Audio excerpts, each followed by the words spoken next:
Justin Jane, and today we are going to be reading another story from Christmas Tales.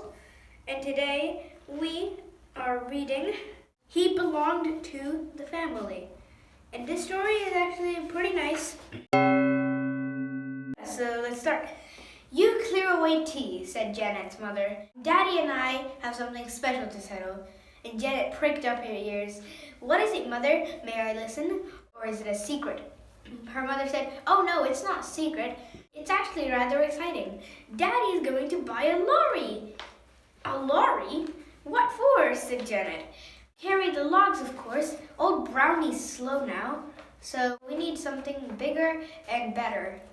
And yeah, Brownie is their horse that they have right now that drags a cart and holds logs in the cart, and Brownie drags it. So a horse dragging a cart full of logs.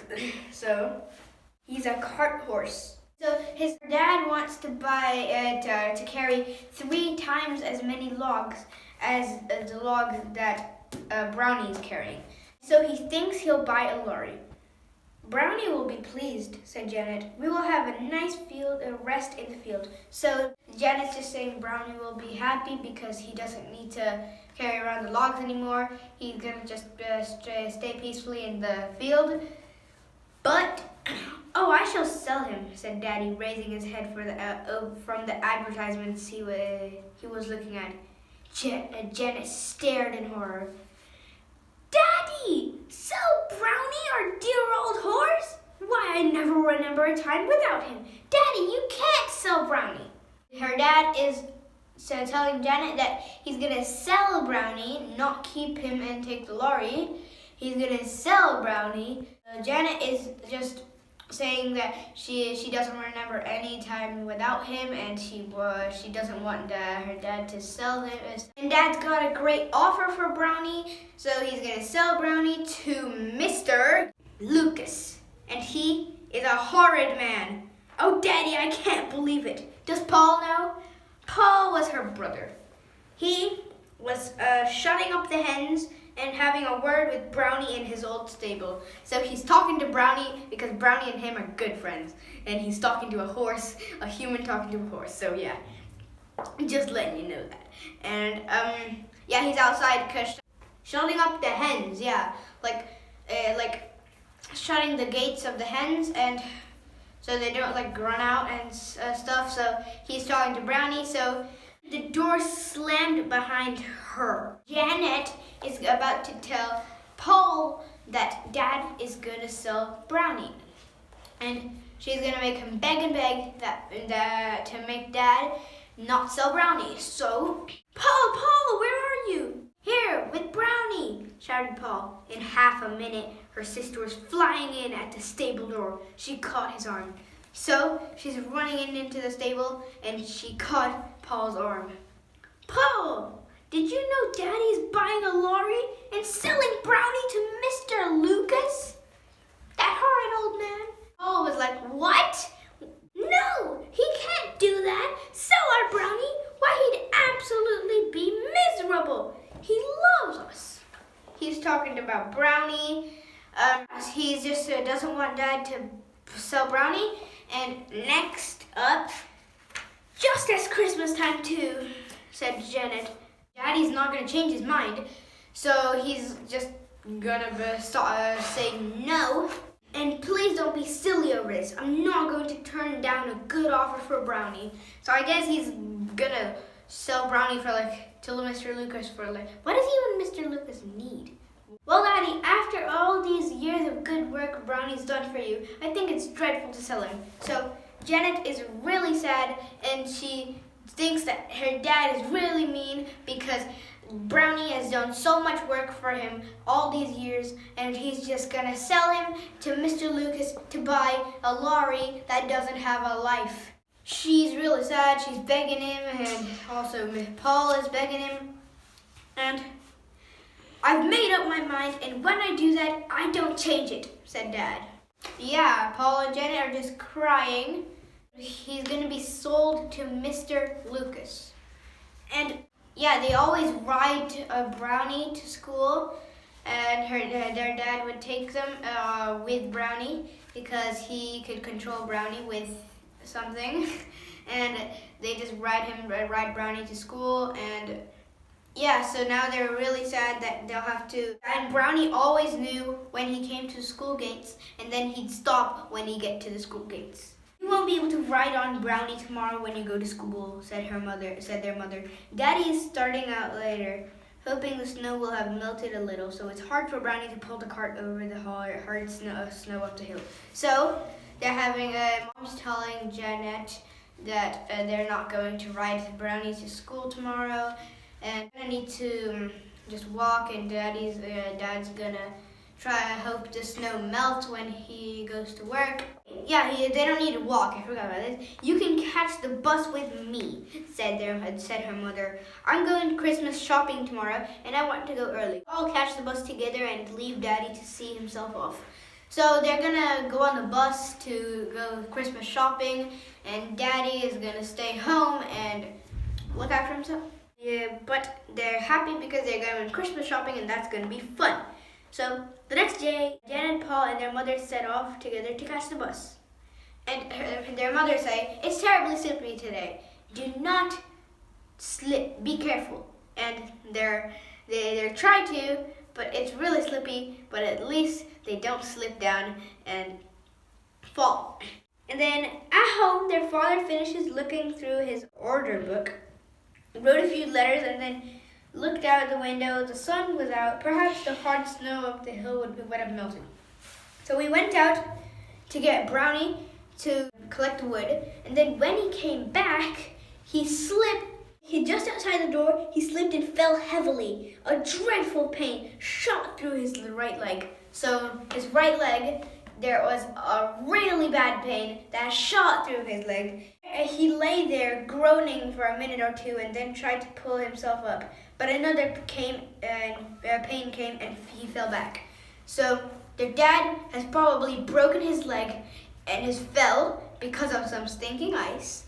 And he fell, he broke his leg, and he can't get up because it would hurt even more. And then, my leg must be broken, told Jen. He thought, what shall I do? There's no one in the house. My wife has gone off with the children and will be back for hours. Nobody will hear me if I call. So their dad knows that he can't call for help because nobody would hear him. Just does it anyway. He's like, help, help. I hope nobody just comes running here to save me or something. Help, help. No one came. He called again, then he stopped. What was the good of wasting his strength in shouting when he knew nobody could hear him, not somebody.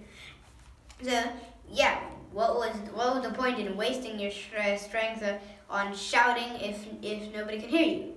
But somebody heard him. Old Brownie up in his stable heard his master shouting. He raised his head. He was already puzzled because no one had come to fetch him and fasten him to the cart. He backed out of his stall and turned himself round to face the door. He knew quite well how to open it. So, Brownie, a horse, is opening a door with his mouth. He nuzzled against the latch, trying to lift it with his mouth. And at last he did. He pushed the door. It swung open, and when he went outside, and then he went out into the snowy paddock. So Brownie has opened the door, and he has run out into the snowy paddock. He could see no one about. Then he went to the front gate of the little house where his master lived. He put his big brown head over the gate. He saw his master lying on the ground, aka Janet's dad and Paul's dad. He was just lying on the ground. The man looked up and saw him.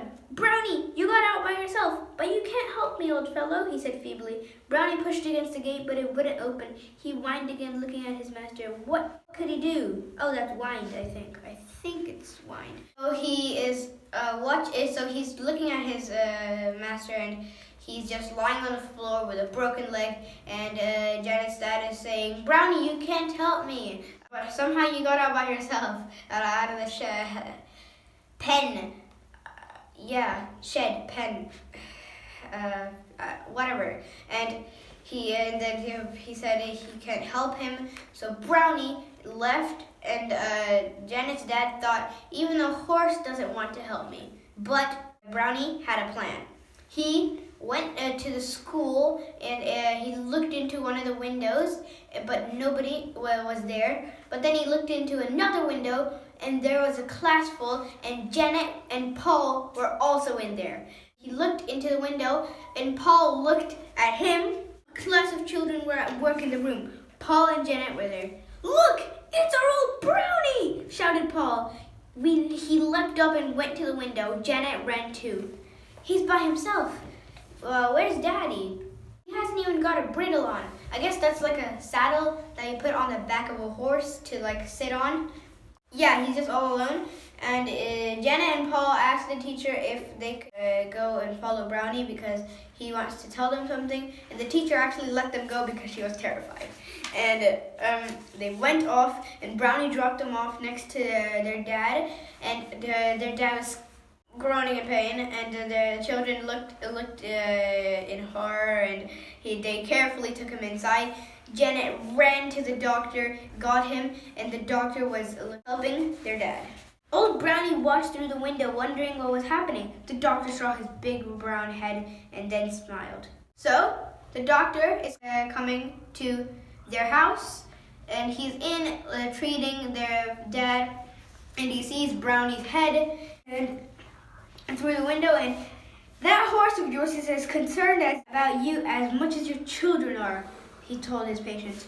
So the doctor's telling their dad that the horse is as concerned about him as his children are. And he is, said the children's father, turning his head to see Brownie's face at the window. "He heard me calling and somehow got out of the stable to come to me. He put his head over the gate and saw I was in trouble, and off he went. I shall never part with old Brownie." Well, that's it. That's pretty much it, but there's still a bit left. So yeah, the doctor is just telling him that Janet's dad is saying yes, Brownie is a good helper and stuff. And Daddy, do you mean you're not going to get the lorry? Yes, of course, but I'm going to keep Brownie as well now. So he's gonna keep Brownie, and he's gonna get the lorry somehow. "Now Christmas will be lovely," said Janet happily. "I feel as if it was spoiled, but it isn't. Dear old Brownie, shall I give him an extra big feed, Daddy?" "Yes, all the oats he can eat." So yeah, that's the end of the story. Alright guys, so that's the end of today's video. If you guys like this video, hit the subscribe button, turn on the notification bell, and give me a huge thumbs up. Bye.